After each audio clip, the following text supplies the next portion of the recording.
அரசியல் அரங்கத்திற்கு வணக்கம். வணக்கம். இன்றைய தினம் பல்வேறு செய்திகள் வந்திருக்கு. அதில் முக்கியமான செய்திகளை மட்டும் பார்ப்போம். இப்போ நேற்று முன்தினம் திமுகவுடைய வடக்கு மண்டல வாக்குச்சாவடி முகவர்களுக்கான பயிற்சி வகுப்பு அப்படிங்கிற பேரில் ஒரு மாநாடு நடத்தினாங்க ஜோலார்பேட்டை அடுத்த மண்டலவாடி பகுதியில். அங்கே பேசுகிற முதலமைச்சர் ஸ்டாலின் அவர்கள் எப்போதும் போல நாங்கள் 200 தொகுதிக்கு மேலே அடிப்போம், 2.5 கோடி ஓட்டுக்கு மேலே வாங்குவோம், நாங்கள் 5000 ரூபா கொடுக்குறோம், லேப்டாப் கொடுக்குறோம், இப்படிலாம் சொல்லி முடிச்சுட்டு எதிர்கட்சி மேலே ஒரு தாக்குதல் நடத்திருக்காரு. என்ன சொல்கிறாருன்னா, ஒரு அரசியல்வாதி எப்படி இருக்கக்கூடாதுங்கிறதுக்கு உதாரணமாக எடப்பாடி மாறிட்டாரு.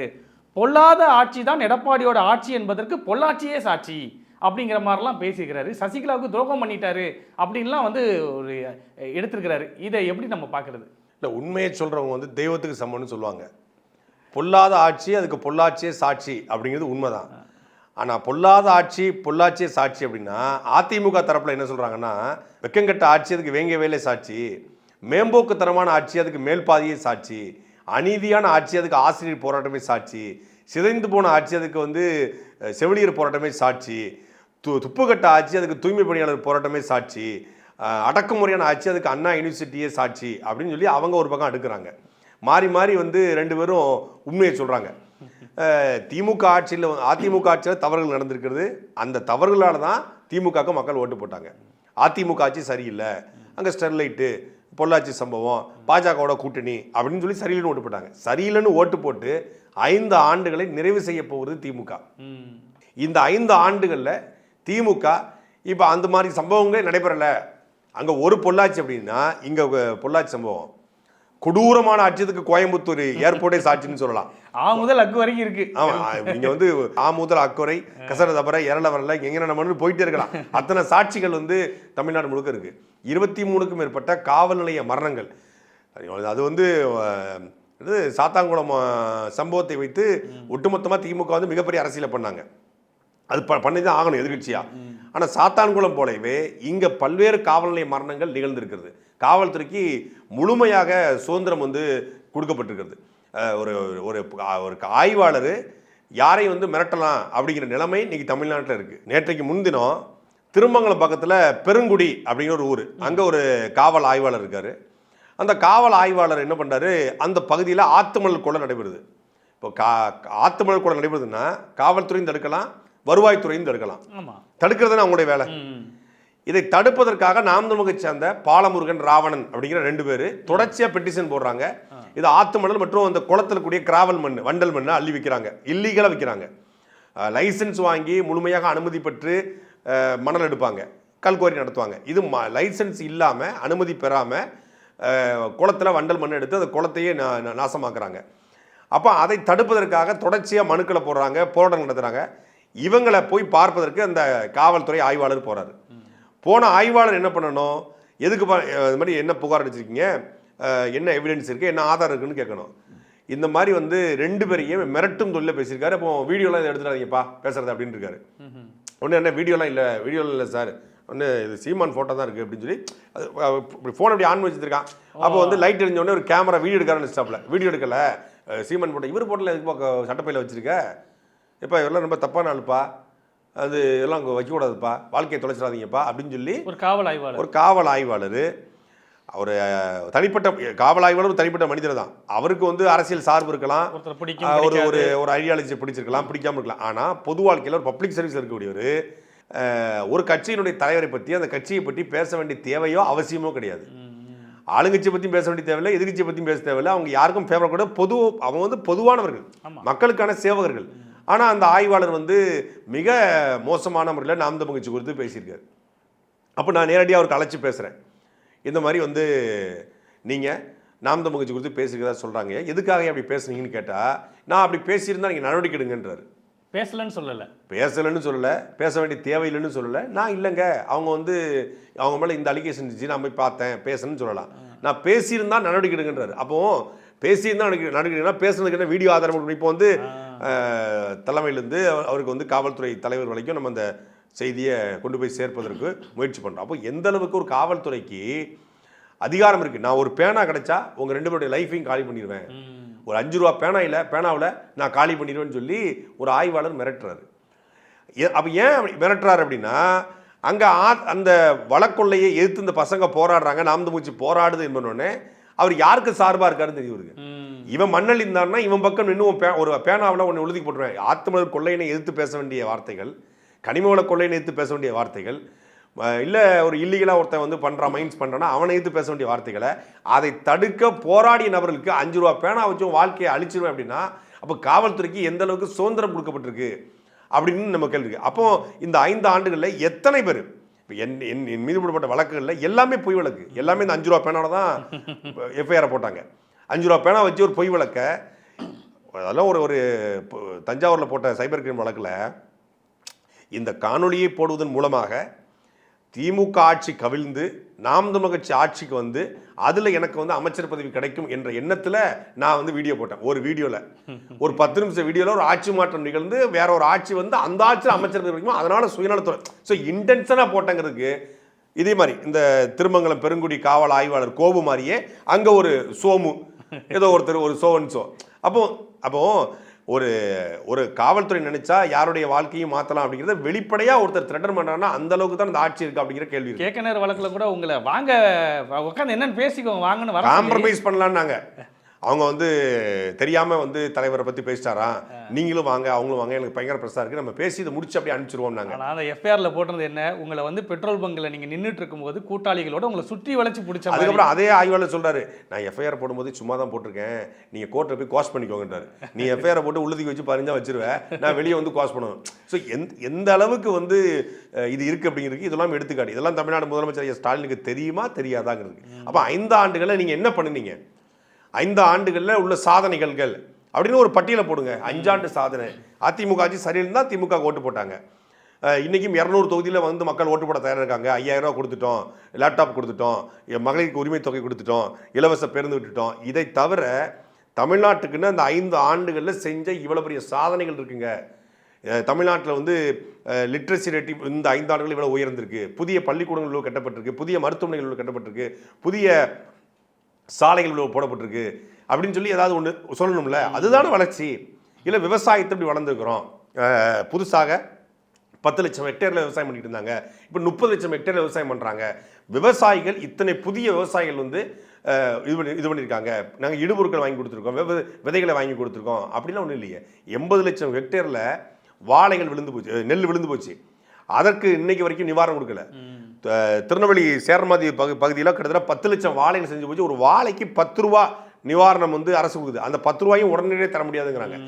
ஒரு வாழை வைக்க 150 ரூபா 100 ரூபாய்க்கு மேலே ஆகுது, பாதிக்கு பாதி கொடுக்குன்னு கேட்குறாங்க, அதை கொடுக்க முடியல. விவசாயம் இவ்வளவு கீழே கிடக்குது.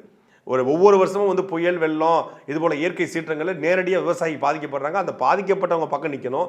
நெல் கொள்முதல் நிலையங்களில் நெல் முளைச்சிருக்குது, ஒரு மூட்டைக்கு 50 ரூபா கமிஷன் வாங்குறாங்க. இப்படி எங்கே திரும்பினாலும் ஊழல் லஞ்சம் அப்படின்னு சொல்லி தலைவிரிச்சு ஆடுது.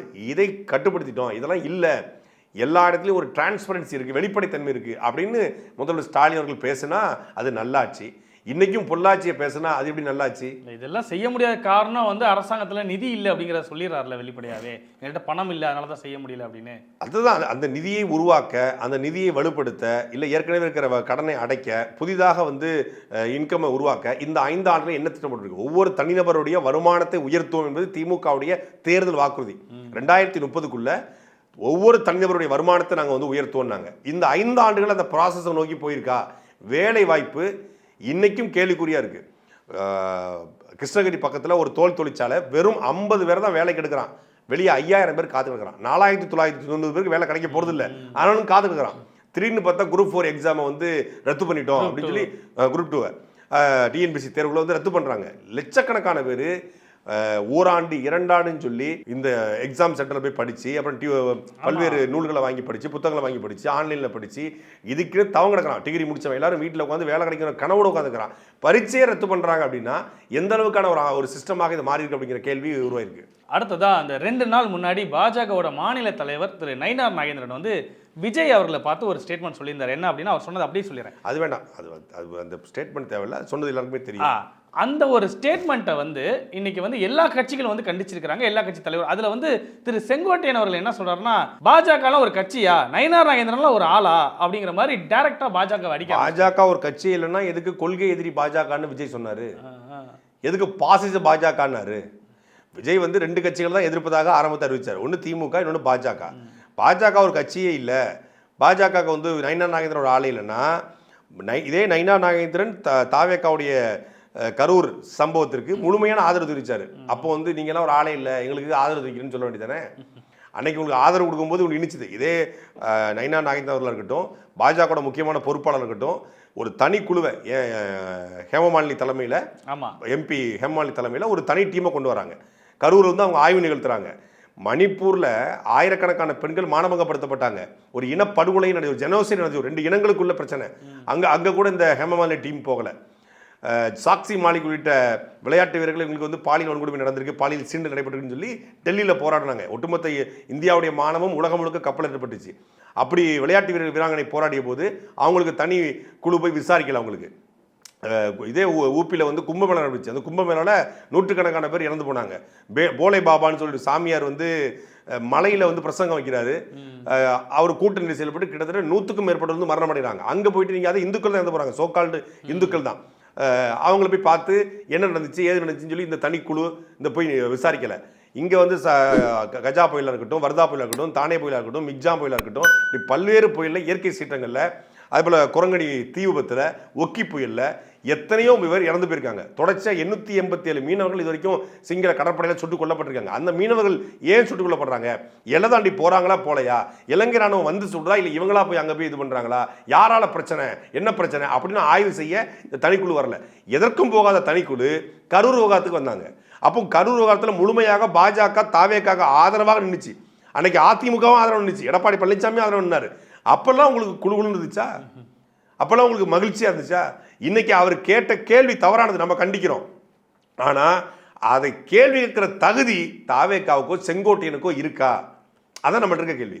யாருக்குமே கிடையாது. ஏன்னா நீங்கள் தாவேக்கா கட்சிக்காரங்க எல்லாருமே நாம் தமிழர் கட்சி குறித்தும் இல்லை திமுக குறித்தும் அவங்க இது போல 2ஆம் தரம் 3ஆம் தரம் மிக கேடுகட்ட கேவலமான விமர்சனங்களை தான் பொது வழியில் நாகரிகமான போர்வையில் மசாலாவை தடவி இதே மாதிரி விமர்சனத்தை வைக்கிறாங்க எல்லா பேச்சாளர்களும். நீங்கள் அந்த கட்சியில் இப்போ புதிதாக இருந்துக்கிற எல்லா பேச்சாளர்களுமே நாம் தமிழர் கட்சி கொடுத்து அவங்களுக்கு அட்டாக் பண்ண முடியல, நாம் தமிழ் கட்சி எதிர்கொள்ள முடியல. என்ன பண்ணுவாங்கன்னா, அண்ணன் சீமான் மீதான ஒரு பொய் வழக்கு தூக்கிட்டு வந்து அஃபிடவிட் போட்டார், உச்சநீதிமன்றம் போனார், வலசரவாக்கம் போனார், இப்படித்தான் பேசுகிறாங்களே ஒழிய அப்போ அதோடைய பின்னணி என்ன, அவருடைய இன்டென்ஷன் என்ன?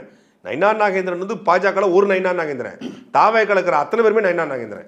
இந்த ஒரு ஸ்டேட்மெண்ட்டுக்கு எதிராக பல்வேறு அரசியல்வாதிகளும் வந்து கண்டனம் தெரிவிச்சிருக்காங்க. எப்படின்னா, தனிப்பட்ட முறையில் யாரையும் பேசக்கூடாது, தகாத முறையில் வந்து இது பண்ண அவதூறு பரப்பக்கூடாது அப்படின்னு யாரான்னு பார்த்தோம்னா நாஞ்சில் சம்பத் கண்டிச்சிருக்கிறாரு, திண்டுக்கல் லியோனி கண்டிச்சிருக்கிறாரு. இப்படி பலர் வந்து அதுக்கு வந்து கண்டனம் தெரிவிச்சிருக்கிறாங்க. சிவாஜி கிருஷ்ணமூர்த்தி மட்டும் தான் கண்டிக்கலன்னு நினைக்கிறேன். அவரும் கண்டிச்சாருன்னா நல்லா இருக்கும். நாகரிக பாடகத்தை உட்கார்ந்து நாஞ்சில் சம்பத் எடுப்பது தான், அதாவது வேணாம் தப்பாயிரும், சொன்ன தப்பாயிரும். நாஞ்சில் சம்பத்தெல்லாம் நாகரிக பாடம் எடுப்பது என்பது அது வந்து அதை எப்படி எடுத்துக்கிறதுனே தெரியல. வாயை திறந்தாலே கூவம் மட்டும்தான் அந்த ஆளுக்கு வரும். வயசு தான் வந்து 70 வயசு ஆகுதே ஒழிய மூளை வந்து முளை மணிங்கி போன ஒரு மூளை. அதாவது நீங்கள் பல்வேறு பேச்சாளர் சொல்லுவாங்க ஆபாச பேச்சாளர்னு, அதை விட ஒரு தரம் தாழ்ந்த ஒரு கேடுகட்ட கேவலமான பிழப்பு தானங்க, வேற என்னங்க. நாஞ்சில் சம்பத்துக்கு விஜயை ஆதரிக்கணும் கேள்வி சொல்லுங்க. நாஞ்சில் சம்பத்துக்கு விஜயை ஆதரிக்கணும். நாஞ்சில் சம்பத் யாரு? திமுக இருந்தவர். அவர் ஒரு பொறுக்கி இப்போ அதை விடுங்க. நாஞ்சில் சம்பத்துங்கிறவர் வந்து திமுக இருந்தவர், திராவிட மதிமுக பயணிச்சவர், அப்புறம் அதிமுக, மூணுமே திராவிட கட்சி. மல்லை சத்தியோட கட்சிக்கு ஒரு நாள் மட்டும் போயிட்டு வந்தார். திராவிட கட்சியில் பயணிச்சவர், திராவிட கொள்கையை ஏற்றுக்கொண்டவர், ஒரு இலக்கிய பேச்சாளர். அவர் விஜயை ஏன் ஆதரிக்கணும்? 2 மாசத்துக்கு முன்னாடி வரைக்கும் விஜய்க்கு எந்த கொள்கையும் இல்லை, அவனுக்கு என்ன தெரியும் அப்படின்னு பேசுனவர். இப்போ அப்படியே தலைகீழ மாறி உங்களுடைய மகளுக்கு எம்டி சீட்டு படிப்பதற்கு 50 லட்ச ரூபா சேகர்பாபு தரலை, கூட இருக்க உதவியாளருக்கு கோவிலில் கற்பகரத்துக்கு முன்னாடி நின்று தாலி கட்டுவதற்கு சேகர்பாபு அந்த பூசாட்டை கூட்டு சொல்லலை. இதான் 2 தான். இதுக்கு கோச்சிக்கிட்டு தாவைக்கால போய் ஒரு கூட்டத்துக்கு 25,000 கொடுக்குறானுங்க, விசில் அடிச்சா குஞ்சுகள் கை தட்டுறானுங்க. அங்கே உட்காந்துக்கிட்டு அவர் பேசிக்கிட்டு இருக்காரு. அவர் வந்து அங்கே உட்காந்துக்கிட்டு நாம் தமிழ் தலைமை சீமான் அவர்களை தரக்குறைவான வார்த்தைகளில் அவர் பதிவு பண்ணுறார். பொது மேடையில் நாமக்கல்லில் படித்த பட்டதாரி, அவர் IRS அதிகாரி அருண்ராஜ் அவர்கள் இருக்கார். அந்த கட்சியிலே இருக்கக்கூடிய கொஞ்சம் ஒரு டீசெண்டான பேச்சாளர், டீசெண்டான மனுஷனா அந்த அருண்ராஜ் தான். அவர் முன்னாடியே அவர் பேசுகிறார். தரம் தாழ்ந்த வார்த்தைகளை சீமானே பயன்படுது. விஜய் அவர்களை வந்து நம்ம அரசியல் ரீதியாக விமர்சனம் பண்ணுறோம், கேள்வி கேட்குறோம். இது வரைக்கும் விஜயனுடைய தனிப்பட்ட வாழ்க்கை குறித்து பேசவில்லை. ஆனால் நாஞ்சில் சம்பத் போன்றவர்கள்லாம் தொடர்ச்சியாக அந்த சீமானை பற்றி மிக தரமானந்த ஒருமையில் மட்டுமே பேசுகிறார். நாகரிகமாக நாங்கள் அரசியல் பண்ணுறோம், எங்கள் தளபதி நாகரிகத்தை கற்றுக் கொடுத்துருக்காருன்னு சொல்கிறாங்க. உங்கள் தளபதியோட நாகரிகம் என்னங்கிறது உலகத்துக்கே தெரியும். இன்னைக்கு வந்து நாஞ்சில் சம்பத் போன்றவர்கள்லாம் வந்து இவ்வளவு தரக்குறைவாக பேசுவதை தாவேக்கா ரசிக்குது, வேடிக்கை பார்க்குது. அப்போ அவர்கள் நைனா நாகேந்திரனை பற்றி பேசுவதற்கோ கேள்வி கேட்கறக்கோ எந்த தகுதியும் கிடையாது. நாம விஜயை பற்றி கேள்வி கேட்கக்கூடிய கேள்வி தான் கேட்குறோம். எல்லாரும் விஜயை விமர்சனம் பண்ணுறாரு, விஜயை நோக்கி நம்ம கேள்வி தான் கேட்குறோம். கரூரில் 41 பேர் மரணம் அடைஞ்சாங்க. சரி, அங்கே நீங்கள் உங்களால் போக முடியலை, ஏன்? காவல்துறை நெருக்கடி இருந்துச்சு. மீண்டும் போனால் மீண்டும் ஒரு கூட்ட நெருக்கடி ஏற்பட்டுரும், என்னன்னாலும் அசம்பாவிதம் நிகழலாம், அதனால் போயிட்டாருங்க. அவர் அழுது கொண்டே இருந்தார், அவர் உணவருந்தவில்லை, அவர் ஓய்வில்லாமல் இருந்தார், ஊருக்குள்ள அவர் இருந்தார் அப்படிலாம் சொல்லிட்டு இருந்தாங்க. அப்போ நம்ம அதை கேள்வி கேட்டால் தாவேக்கா பற்றி பேசுகிறாங்க, விஜயை பற்றி பேசுகிறாங்க, விஜய் பற்றி பேச 2 லட்சம் வருது, விஜய் பற்றி பேச 25 வருது, விஜய் பற்றி பேசுறது தான் தமிழ் தேசியமா, விஜய் பற்றி பேசுறதா உங்கள் வேலையா, நீங்கள் அந்த வேலையை பாருங்க அப்படின்னு நம்மகிட்ட பாடம் எடுக்கிறாங்கல்ல. இந்த நபர்கள் இன்னைக்கு நைனா நாகேந்திரன் பேசுறாருல, இது பேச்சுக்கான மொத்த விதையும் எங்கன்னு சொல்லி நோல்துடி போனால், இன்னைக்கு விஜய்க்கு ஆதரவாக சமூக வலைதளங்களில் சினிமாவுக்கு ரிவ்யூ போட்டவனுங்க திடீர்னு அரசியல் பேச ஆரம்பிச்சிட்டானுங்க. சினிமாவுக்கு ரிவ்யூ போட்டு சினிமாவில் இந்த படம் ஷூட்டிங் முடிஞ்சிச்சா, அந்த படம் ஷூட்டிங் முடிஞ்சிச்சா, ஜெயிலர் 2 எப்படி போய்கிட்டு இருக்கு, மங்காத்தா 2 ரிலீஸ் ஆனது எப்படி போய்கிட்டு இருக்கு, கைதி 2 எப்போ வரப்போகுது, இந்த மாதிரி வீடியோ போட்டு சம்பாதித்து கொடுத்த இந்த டீமு, அவன் சினிமாக்காரன்ல, அவனுக்கு தெரிஞ்சது யாரு? அவனுக்கு தெரிஞ்சது சினிமாக்காரங்க தான். அப்போ இந்த ஜெகதீஷ் என்ன பண்ணுறான், இவங்களுக்கு கவனிக்க வேண்டியதை கவனிக்கிறான். கவனித்த உடனே இந்த சினிமாவுக்கு ரிவ்யூ போட்டுக்கிட்டு இருந்த இந்த யூடியூபர்ஸு இப்போ விஜய்க்கு ஆதரவாக மாறி மாறி பேச ஆரம்பிச்சிட்டானுங்க. மாறி மாறி பேசி நம்மை பற்றி தொடர்ச்சியாக பேசிக்கிட்டு தான், சீமான் வந்து 8 விழுக்காடு வாங்க மாட்டார், 2 விழுக்காடு போயிடுவார், சீமான் ஓட்டு காலி ஆயிடுச்சு, சீமான் செல்வாக்கு போயிடுச்சு, சாட்டைக்கு பணம் வருது, இப்படிலாம் பேசிக்கிட்டு தானுங்க.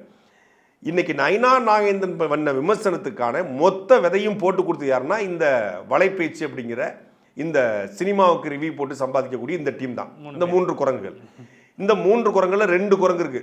ஒன்று அந்தனே, ஒன்று பிஸ்மி. இந்த 2 குரங்குமே விஜய் இந்த நடிகைக்கான இந்த காசிப் இருக்குல்ல, இந்த கிசுகிசு, இந்த கிசுகிசுவை அங்கங்க கொளுத்தி போட்டு 2 வருஷமா பேசியிருக்கானுங்க. 2 வருஷமா கிட்டத்தட்ட 20க்கும் மேற்பட்ட வீடியோக்கள்ல விஜயை அந்த நடிகையோடு ஒப்பிட்டு பேசி பேசும்போதெல்லாம் பேமெண்ட் போயிருக்கு.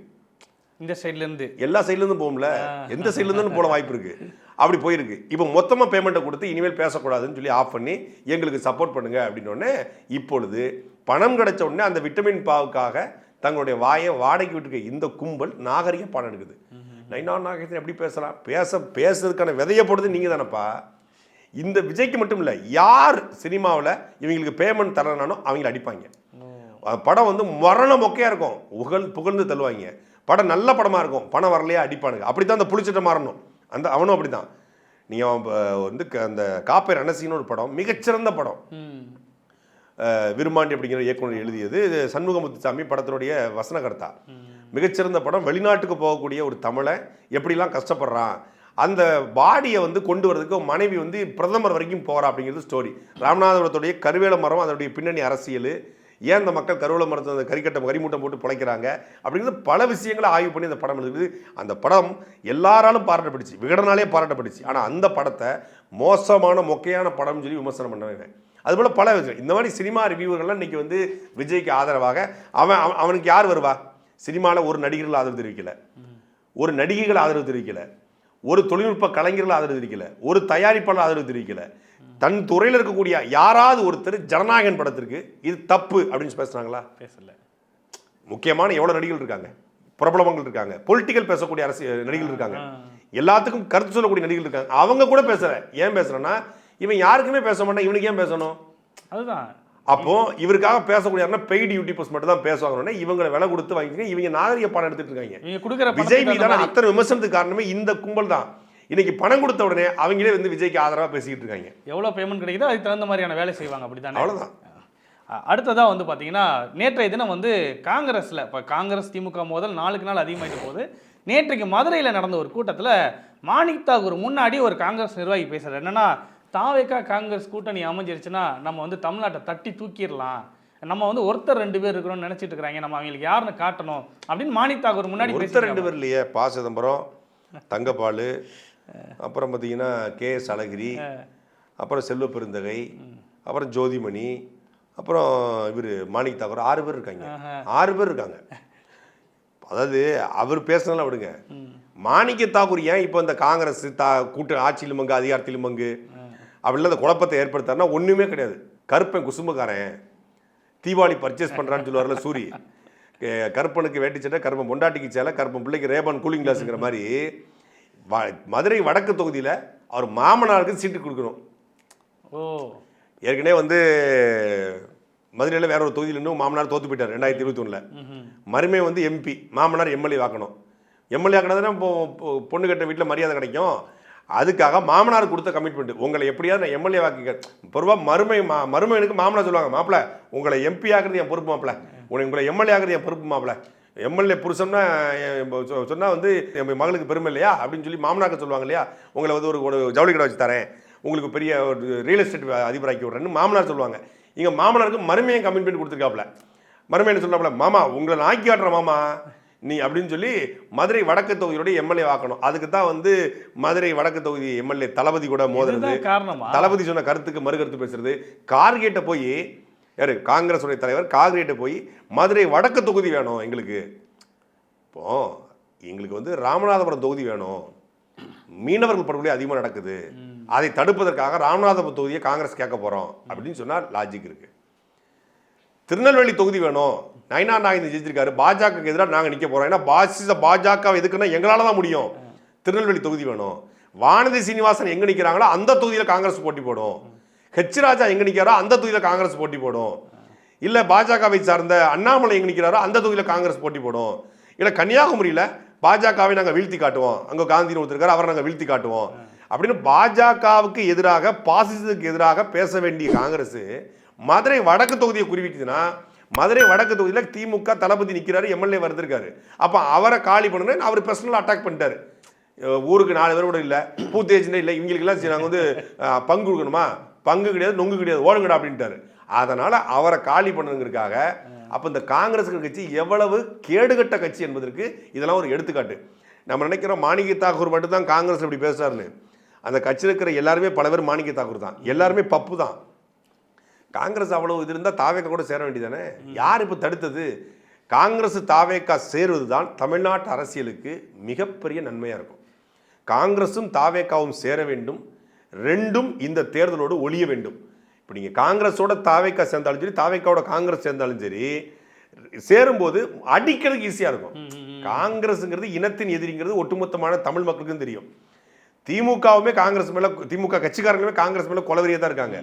இவங்கெல்லாம் நம்ம மேலே உட்காந்துக்கிட்டு ஈஸியாக வந்து கோவிலுக்குள்ளே தூக்கிட்டு போவாங்கல்ல, அந்த மாதிரி சப்பரத்தில் வச்சு திமுக அவனை தூக்கிட்டு போயிட்டு இருக்கு. அவளை தள்ளி விட்டாங்கன்னா அவங்களே செத்து போயிடுவாங்க.